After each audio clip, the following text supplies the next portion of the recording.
Do you know what? We were supposed to meet in the Craig, but I think this is more of a poignant place to come. Cycle 360, beautiful cafe, bike shop downstairs, and you're an avid cyclist as well, so it kind of fits the bill pretty well, doesn't it? Perfect, to be fair. Yeah, cycling. I've not really. It's only just be like a recent thing, but I'm getting more and more into it. Mountain biking and been Zwifting quite a bit, and road cycling now and stuff like that. So I enjoy it. It's get out in the fresh air. The air blowing through your hair, what hair I had left. So it's it's nice. So we're here having a hopefully get a coffee soon. There is a coffee coming. Fingers crossed. Is a cycling thing a middle-aged thing, like it is with most blokes, or is it a fitness thing to help you and assist you with your racing? I think it's a middle-aged thing. I actually do enjoy it, but then it's also the fitness and for the racing, But it's when we go to like short circuit and stuff, I use it for you can ride around the circuit, stop off and look at points and blah blah blah. So it's for fitness, and I actually enjoy it, but then it also helps with the racing as well. So you're going back through the history books of cycling and watching the racing and really getting into it like most cyclists do, or is it just a matter of riding it? Just riding it. I haven't got to that point yet, but I'm pretty sure it will do eventually. So it's one of them. I watch it on a week on if Eurosports or whatever, flick it on, and I'm looking at what Watts are putting out and stuff like that, and it's like, oh my god, I need some practice. You realise how good those boys are. See, that's how every single motorcyclist feels when they watch you. Yeah, they go, I'm pretty good on the track. I'm pretty good on the track. Then they see like you, and it's exactly the same thing, like I said. So it's I go on my Zwift and put out like 400 watts, whatever. But then they do it flat, so they do it on the flat for like hours and hours and hours. It's kind of blows your mind when you see that. Oh, they're a tough old bunch, but there's a huge amount of cyclists. They're massive fans of the TT. But just going back to having offs in terms of your cycling. You missed Manx GP last year because you were out on a pedal bike and you had a little bit of an accident. What happened there? I was on my way to the Armoy road races, and obviously a day early, on the way up to the teams like HQ or headquarters, whatever, up in Scotland at Annan, and a nice day forecast. So I set off early, I had my road bike in the van, I'm taking it over to do some laps at Armoy, and then I stopped off at Windermere for I'll just have a cycle around Windermere. Nice day forecast. So I literally got all the way around Lake Windermere. I could see my van in the car park, and literally the last junction before I got to my van, the guy unfortunately pulled out in front of me and slammed on, and I just went straight into the side of him. If he'd have carried on going, I think he'd have missed me, but because he stopped, I had nowhere to go, so I hit the side of him, the bike launched off, I went over the top. So I twisted in the air to soak up some impact, and my pelvis hit the windscreen, smashed his windscreen, and I just rolled onto the floor. And unfortunately, at the time I didn't think I'd broken it, but I got to the hospital and they x-rayed it and it was broken, the pelvis, so I had to miss the Manx Grand Prix, and then managed to get a bit of riding in the end of the season. But I managed after what happened at the TT, and I wanted that continuity to go into the Armoy and into the Manx. I had a good season last year, and then it put a scupper to it or stop to it, so I'm here to tell the tale. I suppose it could have been a lot worse. So that's the main thing. So moving away from pedal bikes, we touched on how good your TT was last year. Do you appreciate and accept how good it was? How, because you've got the likes of Hickey, Michael and Dean doing what they're doing, but then you, Connor, David Todd, you guys are right there in the mix, and you're doing it on essentially a private budget with a private team. Yeah, it wasn't until we got away from the event and we sat down with the team after the event and went to another race meeting. We sat down talking about it. What we actually achieved as a team that year were quite phenomenal, really. I think we're in the top 6 in every race we started, and then fighting for podiums in the Supersport race and 132 mile/hour laps on the bike that we'd never had there before. It was our first time on the Honda there, so we had to get set up in it, and to do the times we were doing, it felt quite comfortable. And to do what we did, we're all over the moon, so that's half the reason why I wanted to stay with the team as well. We want to build on that. We want to, we've over 2 or 3 years, we've just slowly increased his pace and his like presence in the paddock, and it's I believe that this year again, with that year under my belt on the Honda, we have a base setting to go from, and we should be there and thereabouts again. We'll talk about 2024 in a second, but staying at 2023. We got podium, like you said, 132 mile an hour.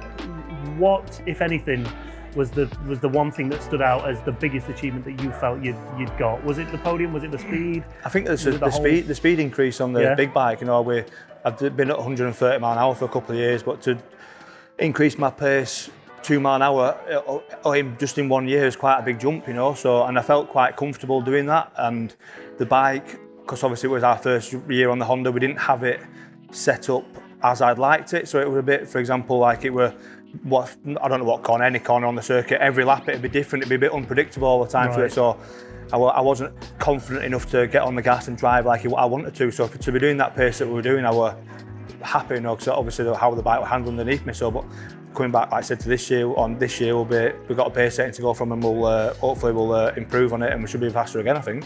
So you look into 2024. Clearly, you'd put yourself, or other people would put you as a favourite for a podium place in the smaller class, the Super Twin.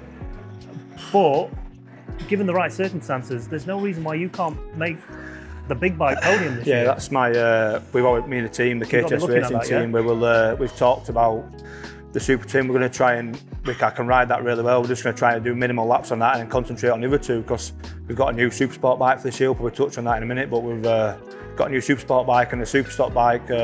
I believe the pace we've got, well, where we're at now, and I wasn't far off of the podium last year on the Super Sport bike. So I believe with the package we've got and the team around me, we should be fighting for podiums in the Super Stock and Super Sport as well. So that's my aim this year.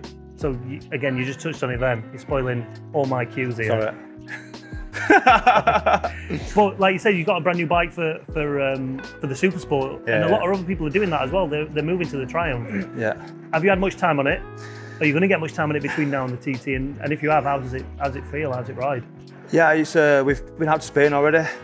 We didn't, to be honest, we went to Spain and we were 3 days on track, and we spent for the first 2 days on the big bike because it's get me up to speed. It's something I'm used to riding and blah blah blah. Then we jumped on the Super Sport bike, and then the Triumph, for the first three or four laps, you got on it and rode it out of the pit lane, and I thought you could just tell instantly that it's going to be. Could you?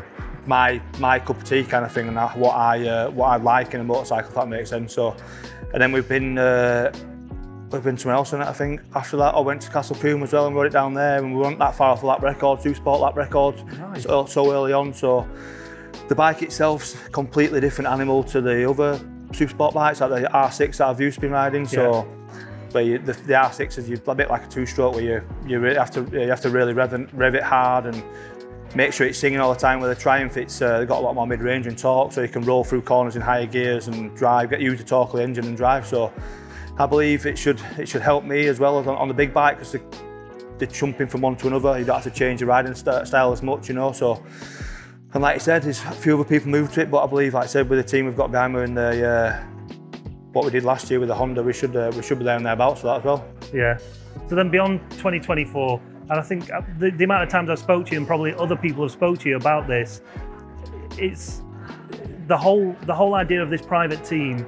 You want to move into a more professional role, whether it be with a factory team or a fully funded team where you can spend your days concentrating solely on your fitness, solely on your nutrition, solely thinking about the TT.